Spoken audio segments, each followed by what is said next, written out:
1978, aos 23 anos, eu estava mergulhado numa viagem de busca por uma razão de viver. Acho que você já passou por isso também. Eu acreditava que a solução estava no autoconhecimento, na evolução espiritual. Mergulhei de cabeça no misticismo e na alimentação natural também, fazer macrobiótica. Minha cabeça era um caldeirão de ideias espiritualistas, eu lia de tudo. Era uma sopa de espiritismo, esoterismo, teosofia, religiões orientais. Eu lia Allan Kardec, Madame Blavatsky, Krishnamurti, Carlos Castanheda. Eu só não lia o Paulo Coelho porque ele ainda não escrevia. Ele escreveu alguns anos depois. O Bhagavad Gita era meu livro de cabeceira. Gandhi era meu ídolo. Eu me vestia de camisões feitos de saco de algodão, de farinha, calças desbotadas, sandálias e tinha até uma bolsa que eu carregava em todo lugar que eu ia, uma bolsa com pão integral dentro, uma bolsa de lona. Virei macrobiótico fanático.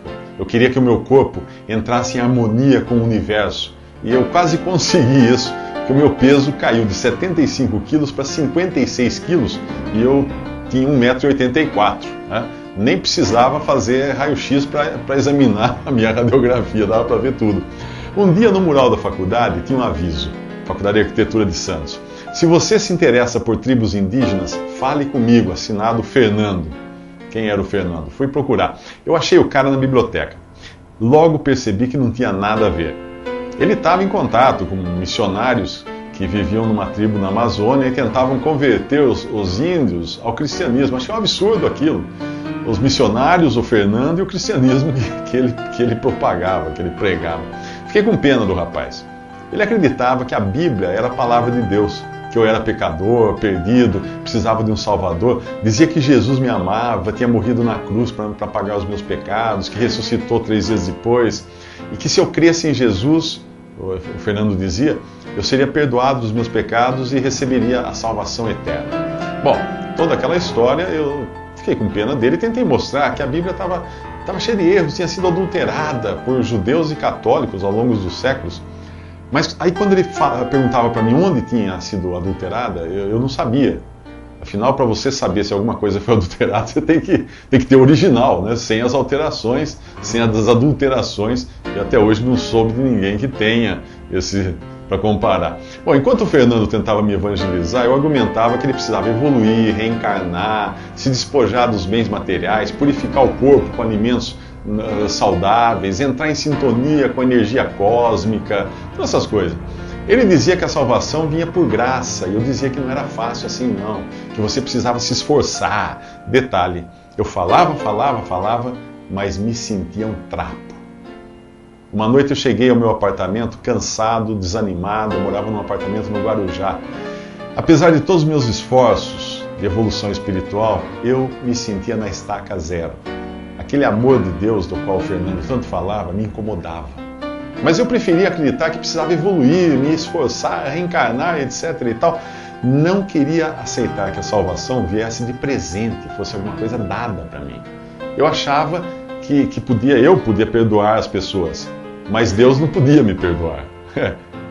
Para isso eu precisaria merecer o perdão.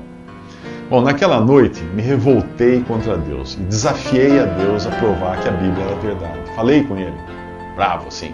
Peguei uma Bíblia que eu tinha lá em casa, no meu apartamento, abri a esmo, estava sozinho, caiu no capítulo 38 de Jó, onde Deus dá a maior dura, passa o maior sabão em Jó, por se achar entendido, por se achar.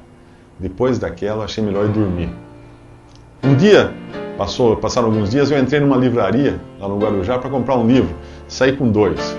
O segundo era A Agonia do Grande Planeta Terra, de Hal Lindsey, que falava de profecias bíblicas. Eu li de um fôlego só, e aos poucos eu fui entendendo que era realmente um pecador perdido.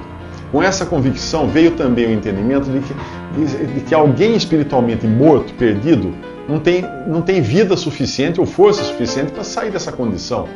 O afogado não pode salvar a si mesmo. O auxílio precisava vir de outra pessoa, de alguém de fora. Eu entendi também que Jesus tinha resolvido a questão dos meus pecados na cruz, que Ele tinha morrido no meu lugar, que Ele tinha me substituído. O castigo que eu merecia, Ele tinha tomado, Ele tinha levado. E depois Ele ressuscitou. Aquele amor incondicional de Deus começou a fazer sentido no meu coração. Eu não precisaria evoluir, eu não precisava reencarnar, eu não precisava fazer qualquer coisa para merecer a salvação. A coisa era simples. Eu não merecia de mim mesmo, e nunca ia merecer. Mas Deus queria me dar a salvação em troca de nada. Deus queria me dar a salvação só porque Ele me amava. Deus não queria barganhar com o seu amor. O amor ama de forma incondicional, senão não é amor. Ou eu recebia a salvação por graça, por amor, por favor imerecido, ou continuava tentando subir numa escada evolutiva imaginária, da qual o primeiro degrau já era alto demais para eu alcançar. Todo aquele espiritualismo que eu tinha seguido, nada mais era do que a crença em mim mesmo, na minha própria capacidade de conseguir alguma coisa, e não no amor de Deus. Eram quase 2 horas da madrugada quando eu me ajoelhei ao lado da cama, e chorando, fiz uma oração que qualquer criança pode fazer. Lembro até hoje, era mais ou menos assim: Senhor Jesus, até aqui eu tentei dirigir minha vida e não consegui. Por favor, toma conta de mim, me salva, Senhor. Foi isso que eu pedi. Foi ali que eu me rendi nos braços do Salvador. Eu sabia que tinha sido aceito. Ah, como sabia. E começava em mim uma nova vida em Cristo que já dura mais de 30 anos. Eu vim a saber depois que os anjos se alegram por cada pecador que se arrepende. E de uma coisa eu tenho certeza: naquela noite os anjos se alegraram e se alegraram por mim.